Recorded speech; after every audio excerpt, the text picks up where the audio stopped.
Hello friends, welcome back my channel. आज हम UP TET 2026 में जो पेपर है 10 दिन बाद उसका हम रिवीजन सेशन लेकर आए हैं। तो यह हम अंत तक बने रहिएगा। तो हमारा पहला पॉइंट है बाल विकास का अर्थ। बाल विकास का अर्थ क्या होता है?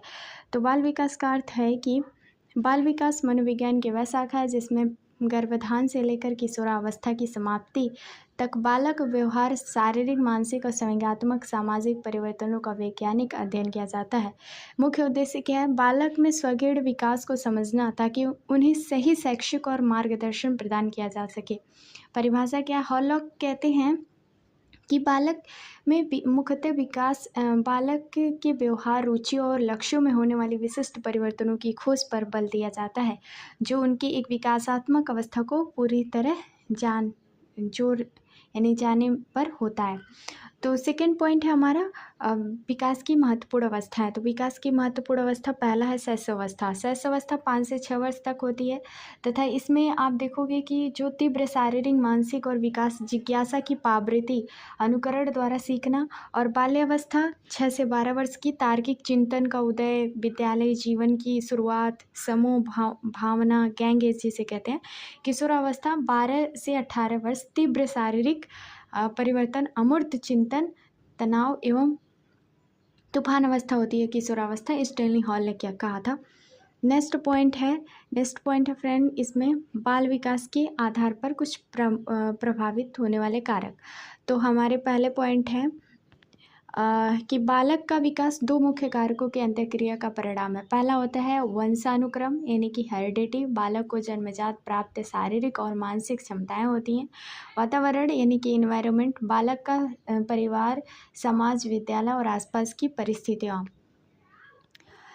अधिगम सीखना और सचेत।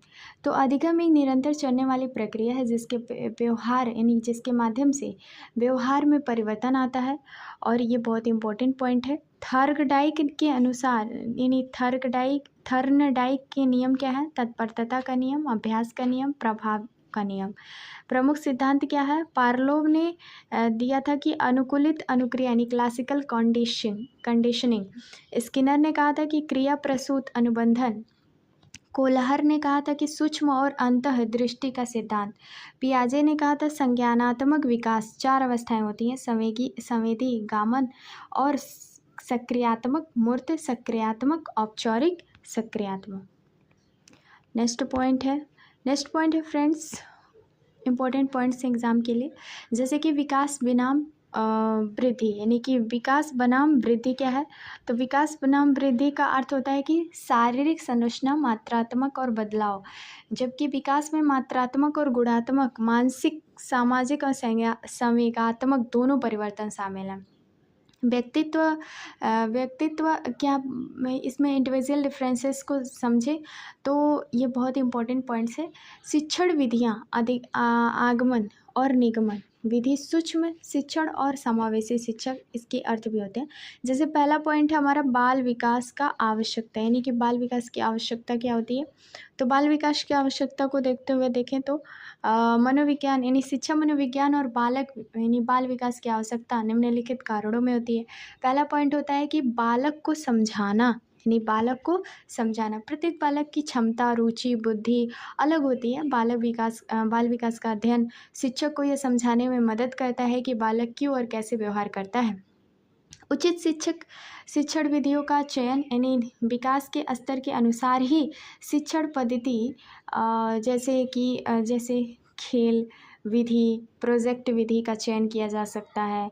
और नेक्स्ट है स्वगीण विकास, यानी स्वगीण विकास क्या है? तो बालक के शारीरिक, मानसिक, संवेगात्मक और सामाजिक विकास के लिए सही वातावरण तैयार करना।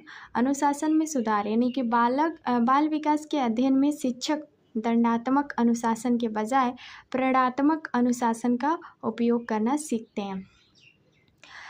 नेक्स्ट पॉइंट है हमारा व्यक्तिक भिन्नता, यानी इंडिविजुअल डिफरेंसेस क्या होती हैं? तो हमने यहाँ पे देखा था इंडिविजुअल डिफरेंसेस। तो सभी बच्चे एक समान नहीं होते। उनकी जो समस्याएं और आवश्यकताओं को जानकर उनकी अनुकूल शिक्षा प्रदान करना चाहिए, है ना। नेक्स्ट पॉइंट है हमारा नेक्स्ट है हमारा बाल विकास का क्षेत्र, स्कोप ऑफ चाइल्ड डेवलपमेंट। तो हमारा ये वाला पॉइंट जिसमें बाल विकास का क्षेत्र अत्यंत व्यापक है, जिसमें निम्नलिखित बिंदु भी हैं। पहला है शारीरिक विकास, यानी कि क्या है, शारीरिक विकास। इसमें बालक की लंबाई, भार, हड्डियों का विकास और शारीरिक अंगों की क्रियाशीलता है। मानसिक विकास क्या है, संज्ञानात्मक विकास, तर्क, कल्पना, स्मृति, बुद्धि और समस्या समाधान की क्षमता। संवेगात्मक विकास क्या है, प्रेम, भय, क्रोध, ईर्ष्या जैसे भाव को व्यक्त करना और उन पर नियंत्रण रखना। सामाजिक विकास क्या है, तो सामाजिक संबंधों का निर्माण, सहयोग, सहानुभूति और समूह में रहने की प्रवृत्ति। भाषा विकास क्या है, तो भाषा भंडार का बढ़ना, संप्रेषण, कम्युनिकेशन स्किल का विकास। नेक्स्ट पॉइंट हमारा है नैतिक सही गलत, यानी नैतिक विकास क्या है, सही गलत, ऊंच नीच, अनुचित की पहचान करना। नेक्स्ट हम देखेंगे, नेक्स्ट हमारा जो है वो है अवस्थाएं, यानी बाल विकास की अवस्थाएं। तो हमारी पहली अवस्था है शैशव अवस्था, जो 0 से 6 वर्ष में आती है। ये है सीखने की सबसे तीव्र अवस्था है और अपरिपक्वता की अवस्था भी कहा जाता है। इसमें महत्वपूर्ण क्या होती है, इसमें जिज्ञासा की प्रवृत्ति होती है, अनुकरण करना होता है, शारीरिक विकास बहुत तीव्र होता है। बाल्यावस्था की बात करें तो 6 से 12 वर्ष की अवस्था को कहते हैं। इसे अनोखा काल कहते हैं, कॉल ऑफ यूनिक पीरियड भी कहा जाता है, क्योंकि इसमें खेल की आयु होती है, इसे खेल की अवस्था कहा जाता है। गैंग एज भी कहा जाता है बाल्यावस्था को। इस अवस्था में बच्चे अपने मित्र यानी समूह के साथ रहना पसंद करते हैं। तार्किक चिंतन, यानी इसमें बच्चा ठोस वस्तुओं के बारे में तर्क करना सीख जाता है। किशोरावस्था की बात करें तो इसमें 12 से 18 वर्ष के बच्चों के लिए है। इसमें तनाव और तूफान की अवस्था कहते हैं। स्टोनी हॉल के अनुसार कहा जाता है कि अमूर्त चिंतन, यानी बच्चा कल्पना और भविष्य के बारे में सोचना शुरू कर देता है। स्वयं की पहचान, किशोरावस्था, यानी कि जो किशोर अपनी पहचान को लेकर बहुत संवेदनशील होते हैं। परिवर्तन तीव्र और शारीरिक, हार्मोनल और मानसिक तनाव बदलाव भी होता है। इस किशोरावस्था के टाइम क्या होता है, अमूर्त चिंतन। नेक्स्ट पॉइंट है हमारा, नेक्स्ट है विकास का क्रम, यानी कि विकास का क्रम क्या है, विकास का क्रम हमेशा कैसा होता है, विकास का क्रम हमेशा सामान्य से विशिष्ट की ओर होता है। तो पूछता है कि विकास का क्रम कैसा होता है, तो हमेशा सामान्य से विशिष्ट की ओर होता है। निरंतरता क्या होती है, तो विकास एक कभी ना रुकने वाली प्रक्रिया, यानी कंटिन्यूअस प्रोसेस, जो गर्भधान से मृत्यु तक चलती रहती है। वंशानुक्रम और विशेष वातावरण, इसमें याद रखने वाली बात यह है कि जो हमारा विकास है, फिर वंशानुक्रम, ये वातावरण, दोनों का विकास में बहुत महत्वपूर्ण योगदान है, यानी कि इनहेरिटेंस और एनवायरनमेंट। पियाजे का मत है कि संज्ञानात्मक विकास की 4 अवस्थाएं होती हैं, संवेदी, अमूर्त, मूर्त, पूर्ण, अमूर्त और अमूर्त है। ये प्रश्न बहुत ही इंपॉर्टेंट होता है। नेक्स्ट हमारा पॉइंट है नेक्स्ट है कि शारीरिक विकास, यानी कि शारीरिक विकास का अर्थ होता है बालक के शरीर के आकार, यानी भार, अंगों की लंबाई और हड्डियों के ढांचों में वाला परिवर्तन, जिसमें महत्वपूर्ण सिद्धांत हैं। पहला है सेफ्लोकाउडल क्या है, विकास सिर से पैर की दिशा में होता है। पहले बच्चा सिर संभालता सीखता है, फिर बैठना सीखता है। प्रॉक्सिमोडिस्टल, इसमें प्रॉक्सिमोडिस्टल जो निकट दूर की बात करें तो विकास शरीर के केंद्र से बाहर अंगों की ओर होता है, पहले रीढ़ की हड्डी, फिर हाथ पैर। अवस्थाओं में विकास क्या होता है, शैशवावस्था, विकास अत्यंत तीव्र गति से होता है। बाल्यावस्था की बात करें तो विकास की गति धीमी हो जाती है, लेकिन शारीरिक कौशल जैसे दौड़ना, लिखना, निखार आता है। किशोरावस्था में विकास की गति पुनः तीव्र हो जाती है, ऊंचाई और भार में अचानक वृद्धि हो जाती है। नेक्स्ट पॉइंट है मानसिक संज्ञानात्मक विकास, इसका संबंध बुद्धि, तर्क, चिंतन, कल्पना, स्मृति और समस्या समाधान की क्षमता से है। प्रमुख मनोविज्ञानी जैसे जीन पियाजे का संज्ञानात्मक विकास सिद्धांत सबसे महत्वपूर्ण है। पियाजे की 4 अवस्थाएं हैं। संवेदी गामन, यानी 0 से 2 वर्ष, इंद्रियों द्वारा सीखना। पूर्व सक्रियात्मक 2 से 7 वर्ष, भाषा का विकास, प्रतीकात्मक सोच, सिंबॉलिक थॉट्स, लेकिन तर्क की कमी होती है 2 से 7 वर्ष में। मूर्त सक्रियात्मक 7 से 11 वर्ष, तार्किक चिंतन शुरू होता है मूर्त वस्तुओं पर। और औपचारिक सक्रियात्मक 11 से 15 वर्ष, अमूर्त चिंतन, एब्स्ट्रैक्ट थिंकिंग और वैज्ञानिक सोच प्रभावित करने वाले कारक जैसे बुद्धि, परिपक्वता, अनुभव और सामाजिक वातावरण। तीसरा है पॉइंट हमारा फ्रेंड संवेगात्मक विकास। जीन पियाजे का तीसरा पॉइंट है संवेगात्मक विकास। संवेगात्मक विकास में कहा जाता है कि संवेग व्यक्ति की उत्तेजित अवस्था। जन्म के समय शिशु में केवल उत्तेजना एक्साइटमेंट होती है जो समय के साथ जटिल भावनाओं में बदल जाता है। महत्वपूर्ण तथ्य जो है ब्रिजेस के अनुसार तो इन जन्म के समय केवल सामान्य उत्तेजना 2 वर्ष की आयु तक बालक में प्रेम, भय, क्रोध, ईर्ष्या आदि लगभग सभी समय विकसित हो जाते हैं। इनकी कुछ विशेषताएं भी हैं जैसे किशोरावस्था में समय तीव्र और अनियंत्रित होते हैं। इसमें विद्रोह की भावना आत्मसम्मान में से जोड़कर देखा जाता है ना, क्योंकि किशोरावस्था में अक्सर देखा जाता है कि लोग लड़ाई करते हैं ना। शिक्षक की भूमिका क्या होती है? तो शिक्षक की भूमिका की बात करें तो सबसे पहले शिक्षक की भूमिका बालक के संवेगों को दबाना नहीं चाहिए बल्कि उनका उदांतीकरण यानी सब्लिमेशंस या उचित मार्ग की ओर मोड़ना चाहिए, जैसे क्रोध को खेल में बदलना, है ना। नेक्स्ट है IIM मुख्य परीक्षा के लिए कुछ इंपॉर्टेंट पॉइंट जैसे शारीरिक वृद्धि, वजन, तंत्रिका, तंत्र दिशा, सिर, पैर और कारक पोषण, मानसिक भाषा, तर्क, कल्पना, पियाजे की अवस्था है विशेषकर मूर्त और अमूर्त, संवेगात्मक प्रेम, क्रोध, भय, जिज्ञासा, नियंत्रण और उदांतीकरण की प्रक्रिया। अब हम बात करते हैं आनुवांशिकता और वातावरण में। तो आनुवांशिकता और वातावरण में क्या डिफरेंस है? तो इसमें आप देखोगे कि मानसिक विकास में आनुवांशिकता का प्रभाव अधिक होता है, यानी मानसिक विकास में आनुवांशिकता का प्रभाव अधिक होता है, जबकि संवेगात्मक और सामाजिक विकास पर वातावरण का प्रभाव अधिक होता है। तो परिपक्वता की बात करें तो परिपक्वता आपको देखने को मिलेगा म्यूटेशन यानी कि मैच्योरेशन। विकास के लिए परिपक्वता आवश्यक है, जैसे कि जब तक बच्चा शारीरिक रूप से तैयार ना हो, परिपक्व ना हो, उसे पढ़ना लिखना सीखना कठिन है ना। सही बात है। अगर आप देखोगे कि एकीकृत विकास की बात करें तो ये तीनों आयाम अलग नहीं हैं, ये एक दूसरे पर निर्भर हैं। यदि बालक शारीरिक रूप से बीमार है तो मानसिक और संवेगात्मक विकास भी प्रभावित होगा। नेक्स्ट पॉइंट है भाषा विकास की प्रक्रिया। तो भाषा विकास की प्रक्रिया कुछ क्रम भी हैं, जैसे कि क्रम पूछा जाता है। पहले रुदन, आप देखोगे कि रुदन मतलब क्राइंग, जन्म से अपनी आवश्यकताओं को बताने का माध्यम होता है। बच्चा क्या होता है? रोता है। बबलाना, 3 से 6 माह की आयु में स्वयं से ध्वनि निकालना सीखता है बच्चा, तो उसे बबलाना कहते हैं, बबलिंग। गेस्चर, हाव भाव, 6 से 9 वर्ष माह जब होता है तो इशारों में बात करता है। एक शब्द का प्रयोग होलोफैस्टिक स्टेज 10 से 12 माह जैसे मम्मा, दूध, और शब्दों का जोड़ना 18 से 24 माह, 2 शब्दों को जोड़ना जैसे पानी दो। पूर्ण वाक्य जैसे 3 वर्ष के बाद बच्चा जटिल वाक्य बोलने लगता है। नेक्स्ट पॉइंट है भाषा विकास के सिद्धांत की बात करते हैं। तो भाषा विकास के सिद्धांत में पहले हैं नॉम चोम्स्की का सिद्धांत। इन्होंने लैंग्वेज इक्विसिटम डिवाइड्स यानी LAD की अवधारणा दी। इनके अनुसार बच्चों में भाषा सीखने की जन्मजात क्षमता होती है। यूनिवर्सल ग्रामर का सिद्धांत भी इन्होंने ही दिया।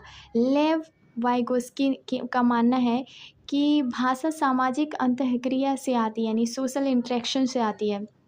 बच्चे पहले निजी वार्ता यानी प्राइवेट स्पीच करते हैं तो बाद में इसके आंतरिक चिंतन का आधार बनती है।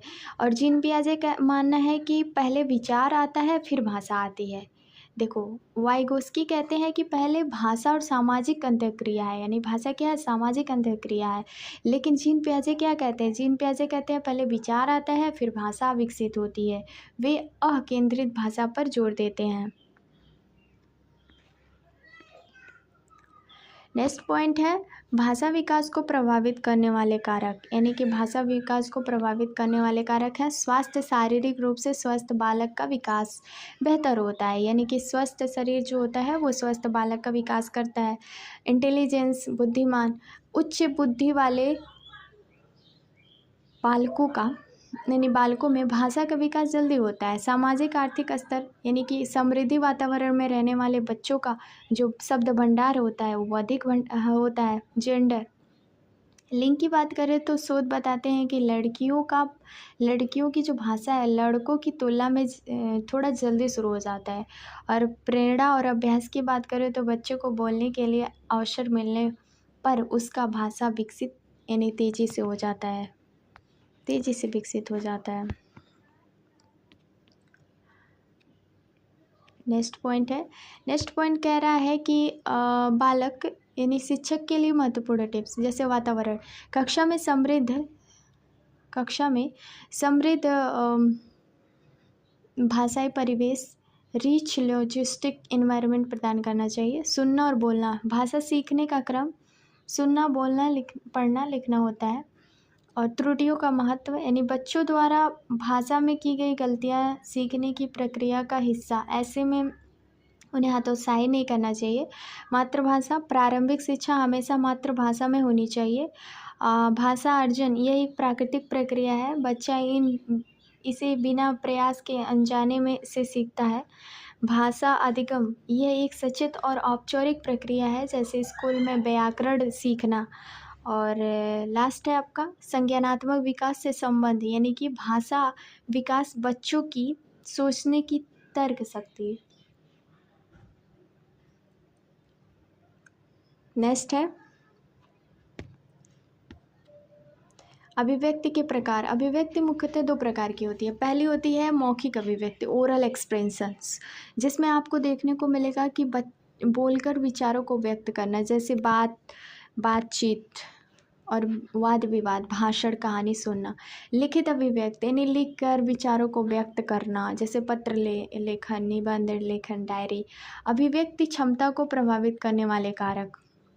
दूसरा अभिव्यक्ति जिसमें आत्मविश्वास, यदि बालक में झिझक है तो वह अपनी बात ठीक से नहीं कह पाएगा, है ना। तो शब्द भंडार क्या होगा, बालक के पास जितने अधिक शब्द होंगे वह उतनी बेहतर से अभिव्यक्त कर पाएगा। वातावरण घर और विद्यालय का परिवेश यदि बोलने और लिखने के अवसर देता है तो क्षमता तीव्र होती है ना। घर में वैसा वातावरण बनाइए कि बच्चे की मानसिक स्थिति और बोलने की जो क्षमता है वो तीव्र हो। ज्ञान जिस विकास पर बालक को जानकारी नहीं यानी कि जिस विषय पर बालक को जानकारी नहीं उस पर अभिव्यक्त करना कठिन है। नेक्स्ट पॉइंट है कक्षा में अभिव्यक्ति क्षमता विकसित करने की विधियाँ शिक्षक के द्वारा। तो शिक्षक को कक्षा में निम्नलिखित तकनीकों का प्रयोग करना चाहिए। पहला है चित्र वर्णन। बच्चों को कोई चित्र दिखाकर उस पर 5 वाक्य बोलें या लिखने को कहें। कहानी कविता सुनाना, बच्चों को सुनी हुई को अपने शब्दों में पुनः प्रस्तुत करने का अवसर देना। वाद विवाद और चर्चा यानी डिस्कशन, कक्षा में किसी सामान्य विषय पर सामूहिक चर्चा कराना, इससे मौखिक अभिव्यक्ति का डर दूर हो जाता है। प्रश्न पूछना यानी रटने के बजाय बच्चों को क्यों और कैसे प्रश्न पूछे जाते हैं और प्रोत्साहित करना चाहिए। जैसे कि साहित्य गतिविधियाँ, कक्षा में कविता, पाठ, नाटक और पत्र पत्रिका पढ़ना चाहिए, जिससे बच्चों की बोलने और सामूहिक बोलने के जो झिझक है वो दूर हो जाए। नेक्स्ट पॉइंट है भयमुक्त वातावरण। भयमुक्त वातावरण अभिव्यक्ति का सबसे बड़ा दुश्मन भय है। शिक्षक को बोलने की पूरी स्वतंत्रता देनी चाहिए। त्रुटियों को स्वीकारना, शुरुआत में व्याकरण की अशुद्धियों को नज़रअंदाज करना चाहिए ताकि बच्चे बिना डरे बोलें, बाद में वो धीरे धीरे सीख जाते हैं। अभ्यास का महत्व यानी भाषा का विकास अनुकरण और अभ्यास से होता है। व्यक्तिगत भिन्नता का ध्यान, हर बच्चा अलग गति से सीखता है और किसी को बोलने में अधिक समय लग सकता है। नेक्स्ट पॉइंट है का क्रम। मौखिक अभिव्यक्ति लिखित अभिव्यक्ति से पहले विकसित होती है। शुरुआत में बच्चा बोलता है फिर लिखना सीखता है।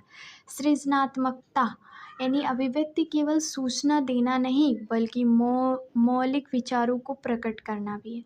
अकेंद्रित बनाम सामाजिक अभिव्यक्ति, शैशवावस्था में बच्चा आत्मकेंद्रित बोलता है यानी सेल्फ सेंटर्स बोलता है, जबकि बाल्यावस्था और किशोरावस्था में उसकी अभिव्यक्ति सामाजिक हो जाती है।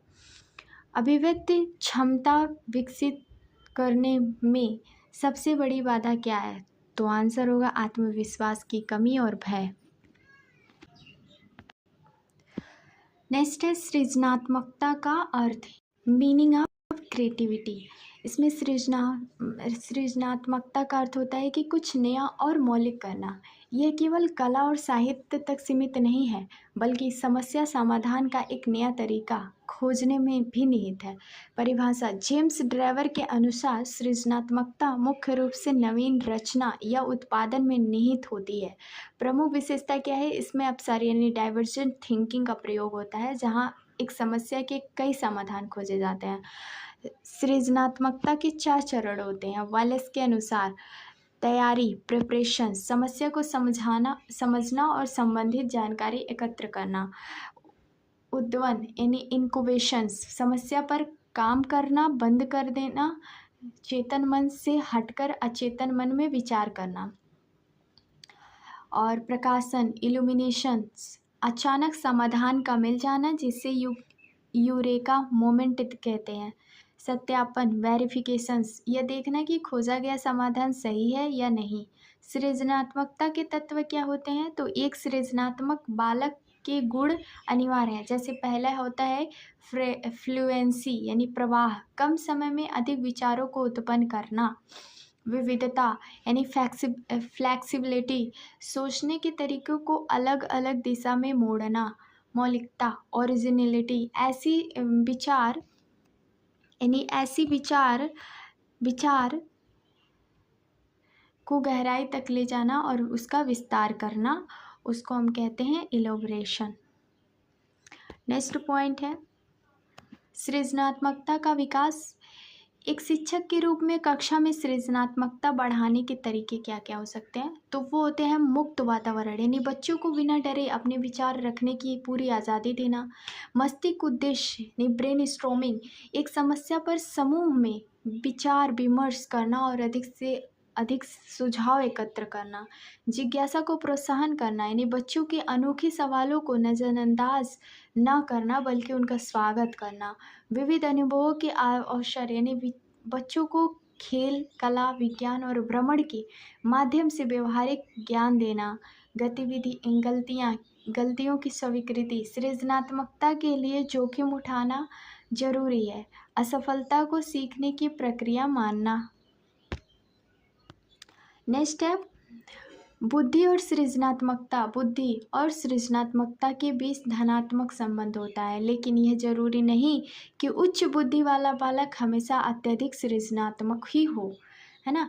अपसारी बनाम अभिसारी चिंतन क्या होता है? डाइवर्जेंट सृजनात्मकता खुले अंत वाले प्रश्न होते हैं, और अभिसारी यानी कन्वर्जेंट बुद्धिमत्ता बंद और अंत वाले प्रश्न होते हैं। टॉरेंस, ईपी टॉरेंस, जिन्होंने सृजनात्मकता को मापने के लिए Torrance test of creativity thinking विकसित किया था। सृजनात्मक बालक यानी कि ये बालक सामान्य से अलग हटकर सोचते हैं और साहसी होते हैं और नियमों के रटने में विश्वास नहीं रखते। नेक्स्ट पॉइंट है कारक संरचनात्मक भाषा की विशेषता। चिंतन अभिसारी बहुयामी होती है, और रुचि, जिज्ञासा और अन्वेषण। स्वभाव क्या होती है? साहसी और मौलिक। सीखने का तरीका स्वयं करके सीखना होता है। बाल विकास के आधार पर बाल विकास मुख्य रूप से 3 आधारों पर विकसित होता है। जैविक आधार, इसमें वंशानुक्रम, हेरिडिटी, और शरीर की अंतःस्रावी ग्रंथियाँ, एंडोक्राइन ग्लैंड शामिल है। इसका विकास की नींव है। मनोवैज्ञानिक आधार, साइकोलॉजिकल बेसिस, बालक की बुद्धि, सीखने की क्षमता, अभिप्रेरणा और संवेग। सामाजिक सांस्कृतिक आधार, परिवार, विद्यालय, समाज और संस्कृति जो बालक के व्यवहार को आकार देती है। नेक्स्ट है वंशानुक्रम। अब इनहेरिटेंस की बात करें तो इनहेरिटेंस में आप देखोगे कि वंशानुक्रम का अर्थ क्या होता है? वे गुण जो बालक को जन्म के समय अपने माता पिता या पूर्वजों से प्राप्त होते हैं उन्हें आनुवंशिकता भी कहते हैं। बीजकोश की निरंतरता का सिद्धांत किसने दिया था? वीजमैन ने दिया था। जर्मप्लाज की बात कर रहा है। वंशानुक्रम में जर्मप्लाज का कभी नाश नहीं होता, यह पीढ़ी दर पीढ़ी स्थानांतरित तो होती रहती है ना। समानता का नियम, बुद्धिमान माता पिता के बच्चे बुद्धिमान होते हैं। भिन्नता का नियम, एक ही माता पिता के बच्चे भी एक दूसरे से भिन्न होते हैं। इसके अलावा जीन का पुनर्संयोजन। प्रत्यागमन का नियम, उच्च बुद्धि वाले माता पिता के बच्चे कभी कभी भौतिक बुद्धि के हो जाते हैं और उनकी वापसी और औसत की ओर झुकाव कहते हैं। वंशानुक्रम का प्रभाव, शारीरिक संरचना, अंगों का यानी आंखों का रंग, कद, बनावट पूरी तरह से वंशानुक्रम पर ही निर्भर होता है। बुद्धि और मानसिक क्षमता की ओर सीमाएं वंशानुक्रम ही तय करती है। नेक्स्ट है विकास को प्रभावित करने वाले कारक। बाल विकास को मुख्य 2 भागों में बांटा गया है। वंशानुक्रम, जिसमें शारीरिक संगठन यानी शरीर की बनावट और लंबाई, मानसिक क्षमता, जन्मजात बुद्धि यानी IQ, स्वभाव, टेम्परामेंट, बच्चों का स्वभाव शांत, चिड़चिड़ा, सक्रिय, यह वंशानुक्रम कारक है। वातावरणीय कारक, भौतिक वातावरणीय, पोषण, स्वास्थ्य सुविधाएं, जलवायु, पारिवारिक वातावरण, माता पिता का प्यार, आपसी संबंध और अनुशासन। सामाजिक सांस्कृतिक वातावरण, समाज की परंपरा और मूल्य, विद्यालय का वातावरण, शिक्षक का व्यवहार और शिक्षण सामग्री।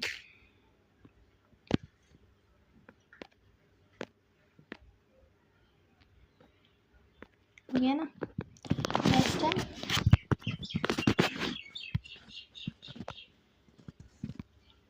समीकरण। हमेशा जैसे कि विकास वंशानुक्रम इनटू वातावरण, ये योग जोड़ नहीं बल्कि ये गुणात्मक प्रक्रिया है। यदि एक भी कारक शून्य है तो विकास नहीं होगा। प्राकृतिक बनाम बोध यानी पोषण, नेचर विशेष नेचुरल, तो नेचर वंशानुक्रम, हेरिडिटी, नेचर वंशानुकरण यानी वातावरण।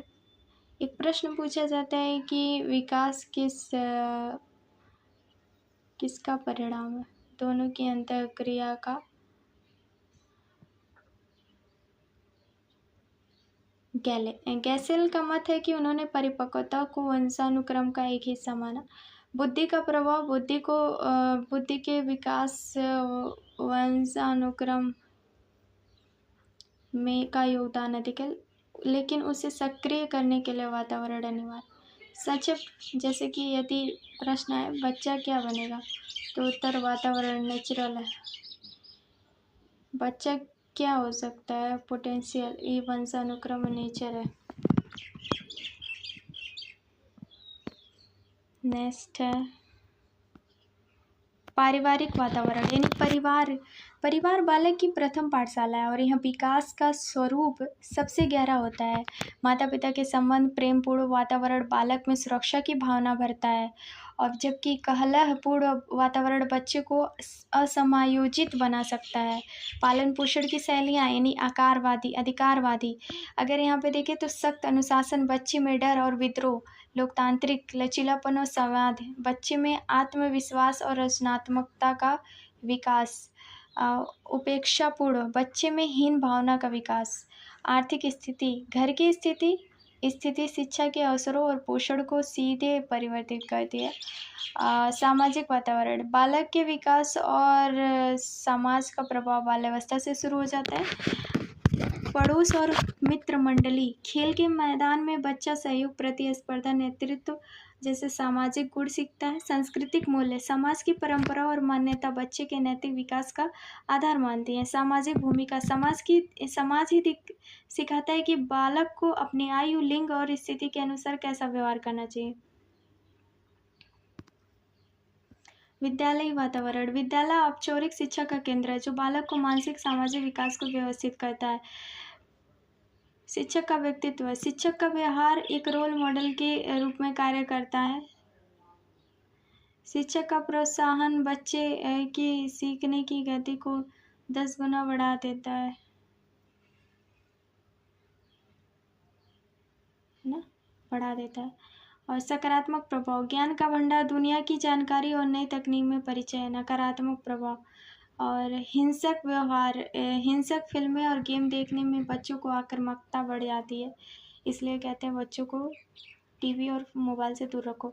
एकाकीपन, डिजिटल दुनिया में ज़्यादा समय बिताने से बच्चे सामाजिक संबंधों में कमज़ोर हो जाता है। शारीरिक प्रभाव, कम समय शारीरिक गतिविधियों में जो बच्चा होगा वो मोटापा हो जाएगा या आँखों में समस्या हो जाएगी।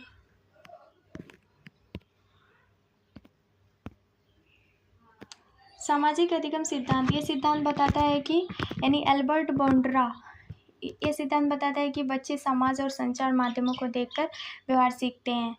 ब्राउन फेनब्रेनर का पारिस्थितिक तंत्र सिद्धांत, इन्होंने बताया कि बच्चा सिस्टम परिवार, मीसोसिस्टम परिवार प्लस स्कूल में मैक्रोसिस्टम समाज संस्कृति के बीच गिरा है। वातावरण बनाम वंशानुक्रम, तो अगर प्रश्न आए कि वंशानुक्रम क्षमताएं देता है तो वातावरण क्या देता है, तो अवसर। नेक्स्ट है, लास्ट है, कारक मुख्य प्रभाव का क्षेत्र, परिवार, संवेदनात्मक और बुनियादी सामाजिक गुण, सामाजिक नैतिक मूल्य और प्रतिस्पर्धा की भावना, विद्यालय, औपचारिक ज्ञान और कौशल का विकास, संचार माध्यम, सूचना और आधुनिक दुनिया का विषय। तो ये हो गया। और शिक्षक के लिए एक सुझाव है लास्ट, एक शिक्षक को हमेशा बाल केंद्रित दृष्टिकोण अपनाना चाहिए, जहां वह चारों वातावरण में तालमेल बैठा सके और बच्चों को बेहतर अवसर दे सकें। Thank you for watching this video. अधिगम, नेक्स्ट हम देखेंगे अधिगम अर्थ, सिद्धांत और प्रभावशाली कारक। ओके, क्योंकि CDP सिर्फ 4 वीडियो ही होगा और 4 वीडियो में कंप्लीट CDP कवर कर दिया जाएगा। Thank you for watching this videos. Thank you.